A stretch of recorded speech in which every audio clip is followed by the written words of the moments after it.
Welcome back to Monster Tamer, a 2D Pokemon-like RPG created Phaser 3. Previously, we reviewed the new feature rebuilding, and that's support for multiple monsters. If you missed the previous videos, there will be links in the video description to the source code to this point, as well as complete source code for this video. There'll also be a link to the previous videos so they get to catch up, so let's get started. Alright, so the next thing we want to do is we want to go ahead and make some updates to our battle scene and our battle menu. And what we're going to want to do is we want to start moving our logic from our battle menu for handling when we want to switch our monster to our battle scene. And so currently we have a hard-coded message in our battle menu that says, hey, we have no monsters, so we can't switch right now. We're going to go ahead and replace this logic, so then that way we can actually do that check in our battle scene, and then that way all that logic stays within our state. So to start this change, let's jump into our battle scene, and what we're going to do is let's go ahead and create a new state for when we want to switch our monster. So we're going to come out to the top of our class, we'll go into our battle states, we're going to change, let's just copy gain experience, and we'll change this to be switch monster. We'll do the same thing for our value. And now we want to go ahead and add this state to our state machine. So what we'll do is we'll come down to the bottom of our class. I'm going to go ahead and copy part of our code for our state here for our experience. We're just going to copy this, come back down to the bottom. So right before we start our state machine, let's go ahead and add in our new state. And so we'll go ahead and change this to be switched monster. And then what we'll go ahead and do is let's go ahead and jump over to our battle menu. And what we want to do is we want to go ahead and copy our message for where we have no monsters left in our party. So we'll go ahead and come down to where we check to see if we're doing our switch. I'm just going to grab this whole block of code here. We're going to move that over to our battle scene. And so for the time being, we're just going to use the same logic that we had before. We're just going to trigger that from our new state. And so what we'll do is just need to update our references. So this is going to be our battle menu, and we'll call our update info pane message and wait for input. And then we want to go ahead and instead of switching back to our menu, we actually want to switch our state back to player input. So we're just going to copy this code here, go ahead and paste it. And let's go and update our state to be player input. So in order for us to use our new state, what we want to do is we need to come up to our logic where we're checking our player input. So what we'll do is we'll come out to our update method where we handle our player input. And right after we do our check to see if we're trying to flee, this is where we'll go ahead and do our new state. And so we'll go ahead and switch right into our switch monster state. And then what we need to do is have a new property on our battle menu to know if we need to switch into the state. And so we're just going to call this is attempting, we'll do attempting to flee, but we'll do is attempting to switch monsters, and we'll add this property in a second. So one other change we want to do is up here when we're checking for our input, we want to add our new state so we can actually handle our input, otherwise we won't be able to. So instead of gain experience, we want to do switch monster. Alright, so this sets up our battle scene to have our new state and handle it, but now we need to add this new property to our battle menu. So let's go ahead and jump over to that class. And what I'm going to do is I'm going to copy this. We'll come to the top of our battle menu. And what we'll do is let's add a new getter. And so similar to like what we did for our flee attempt, we're going to have this new getter for is attempting to switch monsters. And so we just need to go ahead and set our type. It's going to be a Boolean. And now we need to return a Boolean.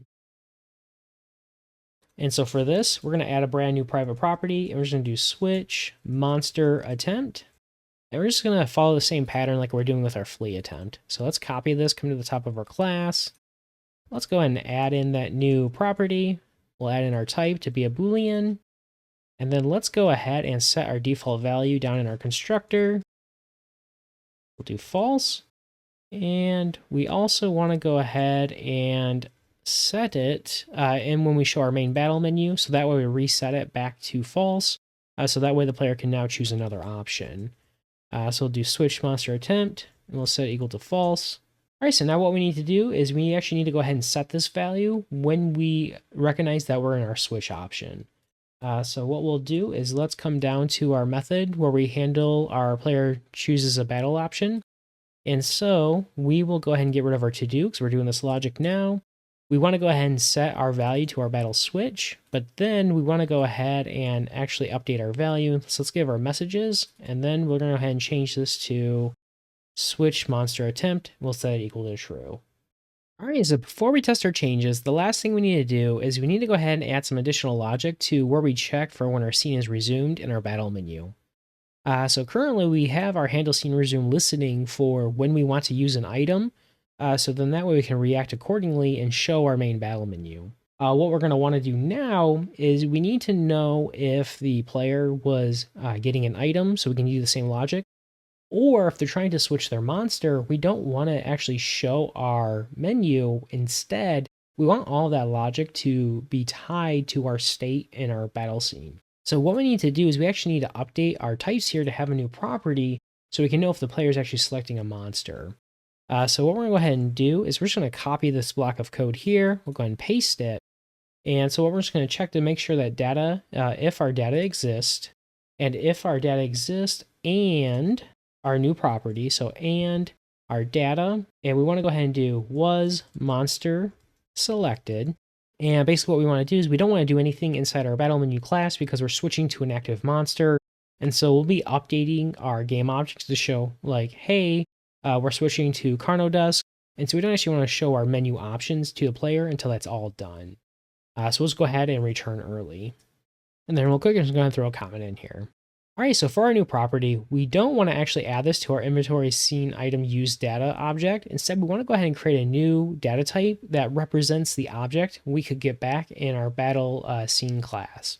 And so for our battle scene, we can go to our inventory scene to use items, and we can also go to our party scene now to go ahead and switch our monsters. And so our object type is going to be a little bit different than like if we go from our world scene to our inventory scene. And so we want to go ahead and create a new object to represent that that's specific to our battle class. And so what we're going to go ahead and do is let's jump over to our inventory scene. I'm just going to copy this block of code here and jump back to our battle scene. And we're going to go ahead and just add that to the top of our class. And so right after our battle states, I'm going to go ahead and change our type definition. We'll do battle scene was resumed data. It'll be an object. And so we're going to have our item used, and then our item will be optional. And we want to go ahead and add two new properties. And so I'm just going to copy this here. And so for our two new properties, our first one was going to be our new one here. This was monster selected. And so it's just going to be a Boolean to let us know if we selected a monster to actually switch to. And then we'll have another optional property, and this will be the index of the monster we switched to. So once we actually tie in all of our logic together, we'll need to know which monster we picked, and that's what this is for. And so we'll do selected monster index, and this will be a number. And we do want it to be optional because if this is false, we don't actually need an index here. So now what we'll do is back in our battle menu, we're going to go ahead and change our type here for our reference to go to our battle scene, and we'll grab our battle scene was resumed data. All right, so we're just going to make two more quick changes to our class. The first will be tied to our word wrap. So currently when we show our text line game objects, we add the word wrap property to keep our text line within the bounds of our scene. And we're just going to go ahead and add some more padding to this because once we start adding in our text for actually switching monsters, our text lines are going to get kind of long. We just want to make sure they don't overflow outside a container. So we're just going to bump this up to 55. The next thing we want to do is we need to have a way to update the actual attack names that are displayed in our battle menu. And so real quick, what I'm going to do is in our preload scene, I'm going to go ahead and change this back to our battle scene. And so when we go to fight, we show our monster's attacks that are tied to the monster that's visible. We need to actually update these attack names to be tied to our monster that's currently visible. So if we switch to like Carnodusk, we would no longer have slash, we'd actually want our ice shard attack. And so to make this happen, we're going to go ahead and add a new method to our class so we can do this. So we'll come to the top of our class. We'll come right below our getters. And so we're going to go ahead and add in our new method. And so we're just going to do a public method. We'll do update monster attack submenu. And so what we need to do is, depending on the number of attacks our monster has, we need to go ahead and display their name here so the player can select one. And if the monster does not have one of those, and we had a text name there before, so as an example, if our monster currently had 2 attacks and we switch to a monster that only has 1, we want to go ahead and replace that text with our default text here so we know that there's no move available. And so to go ahead and do this, the first thing we'll do is we'll go through all of our text game objects here, we'll loop through them, and just update our text to be our placeholder. And then once we do that, then we'll go ahead and replace those with our actual attack names. So to do this, we're just going to go ahead and do this. We'll do our move. We'll do our move selection, sub battle, menu, phaser, container, game object. All right, then what we'll do is we'll use our getAll method to go ahead and grab all of our game objects. So now what we want to do is we want to loop through each of these. And so for our game object, what we want to do is go ahead and update our text. And so we need to make sure we check our game object type because we also have additional game objects inside here. And so we're just going to go ahead and do if our game object.type is equal to text, then we want to go ahead and make our update. And so we'll go ahead and do our game object. We'll do set text. And now we want to go ahead and just use our placeholder. And so go ahead and update our IntelliSense. I'm just going to go ahead and add in our type. And so we'll do type. And this is going to be a phaser, game objects, text game object. And let's go ahead and just do parentheses around this so we can have our type. All right, so that's going to go ahead and update them back to our default values. But now we need to add in our logic for actually updating them to have the monster's actual attack name. All right, and then so what we want to do is we want to grab our active player monster. And for this, we just want to go ahead and grab our attacks property. And now for our array, we want to go ahead and do for each. And so for each of our attack, we'll also keep track of our index. And then what we'll want to do inside our loop is now we just need to go ahead and grab our game object from our container. So we're going to grab this property here, and we'll use getAt. And what getAt allows us to do is we can provide an index, and the index will be the position of where we added that game object to our container. So when we created our attacks before, we added them in the order of 1, 2, 3, 4. So this logic will work if we just reuse the same index, since it maintains that ordering. So after we've grabbed our game object, now we just need to go ahead and call our setText method so that we can use our attack.name. And then real quick, I'm just going to go ahead and add our type to this as well, so that we can have our IntelliSense. And so we'll just go wrap this in parentheses, and we'll go ahead and save. All right, so real quick, we're just going to test to make sure we didn't break anything. And so we'll come over to our battle scene. If we go to switch, we should see our message, oh, hey, you have no other monsters. Perfect. And we come back to our battle menu, and now we can handle our player input, and we can still fight.